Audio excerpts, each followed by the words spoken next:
Olá, garotinhos e garotinhas, tudo bem com vocês? Vamos dar início a mais uma aula de matemática e hoje nós vamos continuar falando sobre estatística, só que agora nós vamos falar sobre gráficos estatísticos. Quais são os gráficos utilizados, quais são os gráficos que o Enem sempre coloca nas provas, né? Então, é esse tipo de assunto que nós vamos falar hoje, beleza? Então, vamos lá. A representação gráfica, né? Nós já falamos sobre a distribuição de frequência e agora nós vamos falar sobre a representação gráfica. E por que utilizá-los? Por que utilizar gráficos para representar estatisticamente alguma coisa, né? Como vocês veem por aí, frequentemente jornais, revistas, sites, entre outros, falando algo, fazendo alguma pesquisa e mostrando com gráficos. Por que o gráfico? Porque o gráfico ele se torna de uma forma mais atraente, né? De você mostrar a representação da sua pesquisa. Fica uma coisa mais simples, né? Para tornar possível essa representação, esse pessoal que faz as pesquisas, eles levam em consideração três coisas básicas: a simplicidade do gráfico, a clareza que o gráfico traz e a veracidade. Então, todos os meus lançamentos de dados, tudo que eu coletar de dados, tem que ter muita veracidade. Então, tem que ter muito cuidado. Quando uma empresa age de má fé, aí você vai ter uma pesquisa que tende a um ou a outro, vamos dizer assim, candidato, né? Nós vimos muito isso aí nessas eleições. Então, muito cuidado, mesmo com o gráfico apresentado, nós temos sempre que ter uma pulguinha atrás da orelha, beleza? Então, o primeiro gráfico que eu vou mostrar para vocês hoje é o gráfico de segmentos, que é muito utilizado, principalmente foi utilizado demais para destacar essa nova doença, né? Essa nova pandemia que nós estamos passando. Os gráficos de segmentos são utilizados principalmente para mostrar a evolução das frequências dos valores de variável durante certo período. Ó, a tabela aqui está mostrando o seguinte: meses do segundo semestre, números de livros vendidos. Então, em julho foram vendidos 350 livros, em agosto 300, setembro 400 e até dezembro 500, né? O gráfico vai mostrar justamente isso. Veja que é um gráfico com muita clareza. Aqui embaixo, no eixo X, que é o eixo das abscissas, nós temos os meses. E no eixo vertical, que é o eixo Y, que é as ordenadas, nós temos os números de livros vendidos. Tá certo? Então, aqui eu tenho no mês de julho, pelo meu gráfico, está entre 300 e 400. Então, 350, né? Se a gente pegar como base os resultados que estavam lá na tabela, em agosto teve uma queda, observe que teve um declínio aqui, então caiu um pouco as vendas, foram para 300. Em setembro aumentou novamente, veio para cá e assim sucessivamente. Veja, esse gráfico me mostra a evolução de vendas de livro nos últimos 6 meses do ano, né? De julho até dezembro. Beleza? Então, esse aqui é o gráfico de segmento. A gente coloca os pontinhos e depois liga a esses pontos formando esse segmento. Joia? Vamos falar agora sobre os gráficos de barras. Esses gráficos, eles podem ser horizontal ou vertical, né? Que é também conhecido como barra ou coluna, tá certo? Aí vai ficar a critério do freguês, como ele quer representar esse gráfico. Aqui nós temos o seguinte: nós temos desempenho em química, né? No total são 40 alunos.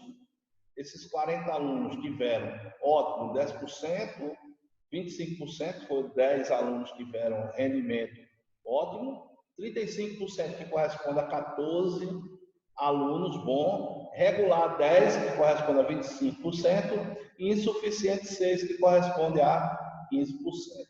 Essa representação vai ser demonstrada agora através de um gráfico de coluna. ou gráfico de barras, como queira chamar. Essa barra daqui, ó, essas colunas, elas estão vertical, né? Mas eu poderia representar eles horizontal também, não tinha problema nenhum, tá certo? Aí fica a critério do freguês, não vai diferenciar. De acordo com a tabela, está aqui o gráfico de barras ou o gráfico de coluna. Insuficiente 15%, regular 25%, bom 35% e ótimo 25%. Beleza? É só isso. O que é que nós temos que ter cuidado? Os gráficos que aparecem no Enem, às vezes, eles colocam um gráfico relacionando com outro gráfico, mais de um gráfico, 2 gráficos.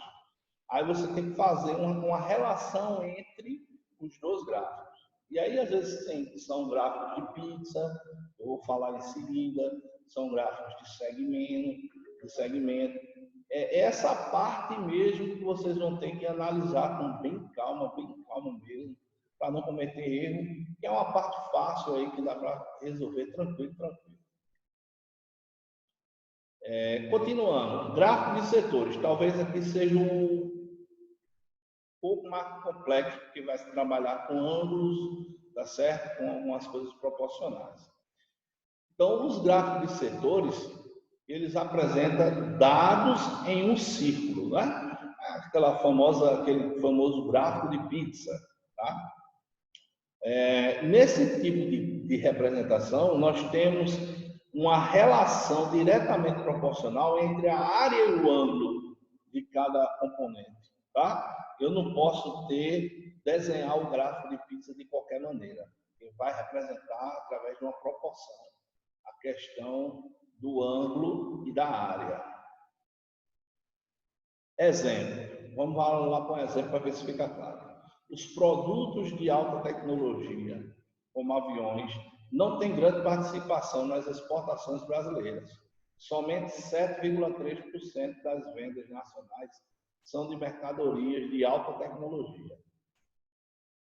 Veja como os dados da tabela podem ser representados em um gráfico de setores. Então, a gente vai pegar aqui a tabela, tá certo? Exportações brasileiras em 2010, alta tecnologia, média tecnologia e baixa tecnologia.